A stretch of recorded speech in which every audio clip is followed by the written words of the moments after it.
नमस्कार, ABP news पर हाजिर हूं मैं रुमाना इसार खान। वक्त हो गया है हमारे खास शो रथ यात्रा का।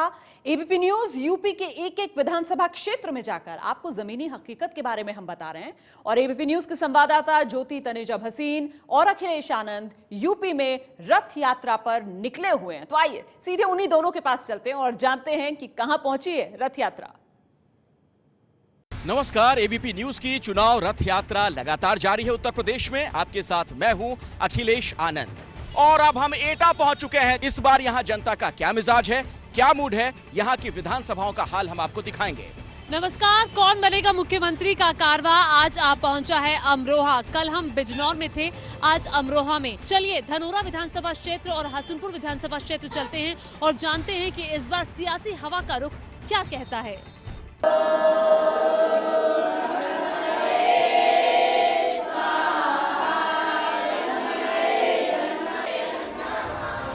एबीपी न्यूज की रथ यात्रा यूपी के एटा पहुंच चुकी है, लेकिन उससे पहले आपको बताते हैं कितनी आगे बढ़ी है हमारी रथ यात्रा।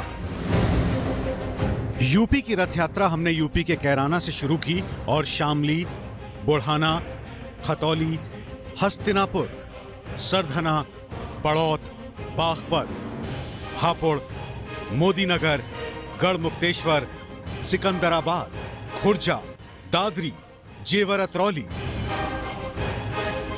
बरौली, मथुरा, हाथरस, फिरोजाबाद, शिकोहाबाद, नकुड़, देवबंद, एतमादपुर, नगीना और चांदपुर विधानसभा क्षेत्र से होते हुए आज हम पहुंचे हैं एटा के अलीगंज और अमरोहा के धनौरा और हसनपुर विधानसभा क्षेत्र में। अब तक एबीपी न्यूज का रथ करीब 4103 किलोमीटर तक दौड़ चुका है।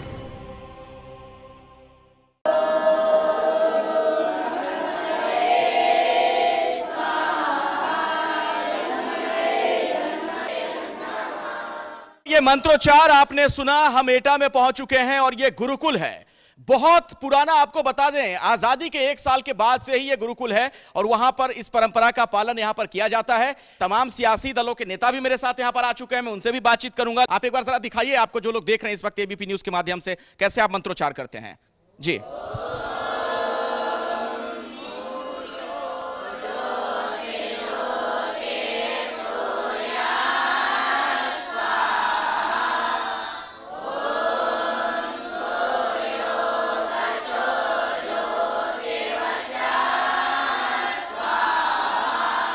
मेरे साथ कुछ नेता भी यहाँ पर हैं, आप समाजवादी पार्टी से हैं। क्या माहौल इस बार नजर आ रहा है? मुलायम सिंह का ये गढ़ है, किला दरकता हुआ तो नहीं दिख रहा है? नहीं, बिल्कुल देखता हुआ नहीं दिख रहा। पिछली बार हमने 4 परिवार का झगड़ा हुआ, पिता का अगर आशीर्वाद नहीं होगा तो किला तो ढह जाएगा। नहीं, पर पिता का भी आशीर्वाद है, पुत्र का भी आशीर्वाद, दोनों का आशीर्वाद है। समाजवादी पार्टी हमेशा जो है चारों, पिछली बार भी हमने 4 सीटें जीती थी, इस बार भी हम 4 सीटें जीत रहे हैं। बीजेपी कहाँ है इस बार इस चुनाव में?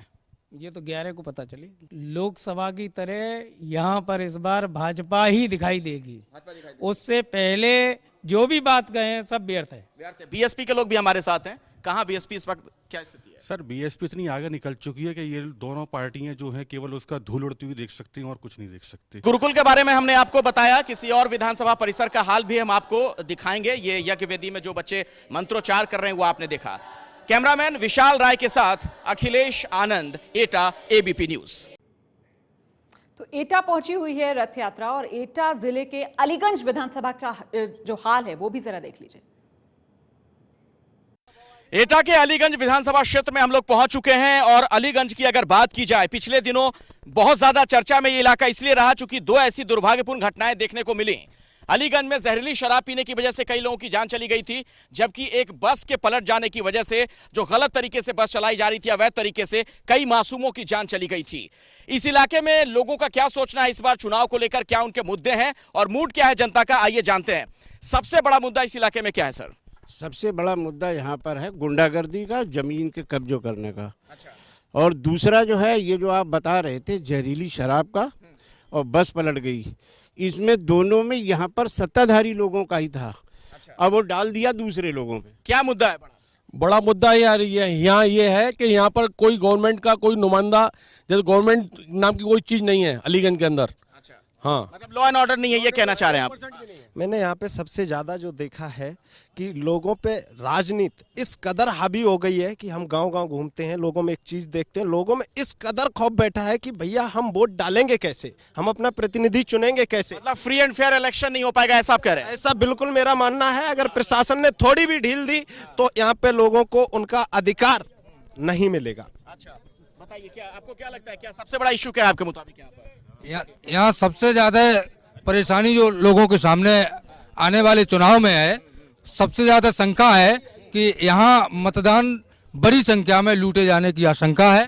इस विधानसभा का हाल आपने देखा, यहाँ पर क्या मुद्दे आपने देखा। कल आपसे कासगंज विधानसभा क्षेत्र में मुलाकात होगी, तब तक के लिए नमस्कार, देखते रहिए एबीपी न्यूज। और आइए रथ यात्रा में अब चलते हैं अमरोहा जिले के धनोरा विधानसभा क्षेत्र में, जहां पशुओं की मंडी से जानी है जनता की राय। हमारी संवाददाता ज्योति तनेजा भसीन ने।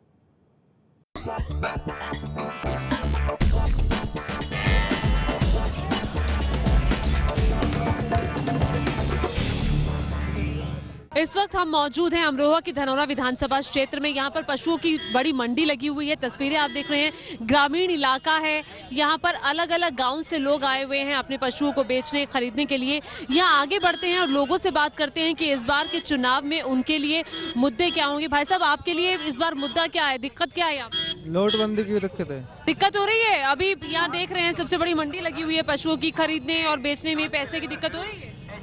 पैसे की तो दिक्कत बहुत चल रही है। अच्छा। पैसे की दिक्कत है, जहाँ परेशान है लोग। अच्छा। और अब ये जानवरों का भी रेट का मुद्दा बहुत। अच्छा, इस बार हवा क्या है, हवा क्या कहती है, किस तरफ जा रही है? ये सब मोदी के खिलाफ चल रही है। मोदी ने तो सबको बर्बाद कर दिया, हर किसान परेशान है। यहाँ पर क्या दिक्कत आ रही है इस समय? बहुत आ रही है भैया। पुलिस छीने मारे, पुलिस डंडा बजावे। पुलिस क्यों मारती है? पुलिस मारती है, पैसे भी लेती है और फिर भी परेशान करती है लोगों को। सभी लोग परेशान है, कोई एक आध लोग परेशान, कोई ये सभी। अच्छा, पार्टी सरकार जो है भ्रष्ट सरकार है, इसलिए पुलिस तंग करती है। ढील है, फिर समाज की बसपा की सरकार बढ़िया। अच्छा, बसपा यहाँ मायावती। ये बताइए कि यहाँ पे जो आपका ये इलाका है, ग्रामीण क्षेत्र है, यहाँ की दिक्कत और क्या क्या है? यहाँ पे बिजली, पानी, सड़क ठीक है? मैडम बहुत ही ज्यादा दिक्कत है। कौन सी दिक्कत है? दिक्कत है बिजली की।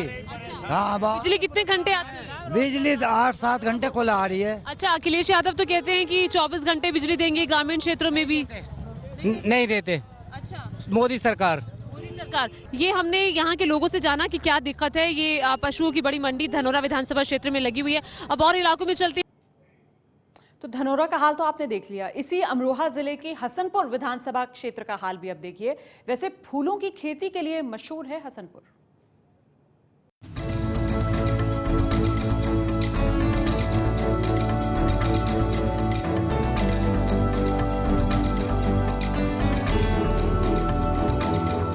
अगर आपको देश के किसी भी हिस्से में ढोलक की थाप सुनाई दे रही हो तो हो सकता है ये ढोलक अमरोहा की हो। नमस्कार, मैं हूं आपके साथ ज्योति और कौन बनेगा मुख्यमंत्री की रथ यात्रा का कारवा आज आ पहुंचा है अमरोहा के हसनपुर में। हसनपुर की जनता हमारे साथ मौजूद है और हसनपुर जाना चाहता है यहाँ के फूलों की नर्सरी के लिए। और साथ ही साथ हम आपको ये भी बता दें कि हसनपुर की जनता क्या अखिलेश यादव के पिछले 5 साल के विकास से संतुष्ट है, क्या है इस क्षेत्र के मुद्दे, इसी पर बातचीत करेंगे। सबसे पहले आपसे बात करना चाहूंगी, पिछले 5 साल में क्या इस क्षेत्र का विकास हुआ? जी मैडम, मुख्यमंत्री अखिलेश यादव ने बहुत सारे वादे किए, लेकिन ऐसा नहीं लगता कि विकास हुआ। यहाँ के इस क्षेत्र में तो खैर कोई ज़्यादा विकास नहीं हुआ। विकास हुआ तो सैफई का विकास हुआ, मैनपुरी का विकास। यहाँ का विकास नहीं हुआ? यहाँ का कोई विकास नहीं हुआ। यहाँ का मंत्री जी भी कहते हैं कि काफी विकास किया, लेकिन मैं ये पूछना चाहूंगा कि मंत्री जी ने क्या विकास किया? विकास काफी हुआ। मंत्री जी ने सभी सड़कों की, लाइट की सब सुविधा करी है यहाँ पर। यहाँ कोई विकास नहीं हुआ है, ना कोई बिजली की व्यवस्था है इस तरह की। और अगर विकास हुआ है तो अपराध। अच्छा, कुछ लोगों के लिए विकास हुआ, कुछ लोगों के लिए विकास नहीं हुआ। समाजवादी पार्टी और कांग्रेस की जो नजदीकी है, जो जोड़ी है दो युवाओं की, वो काम करेगी? काम करेगी।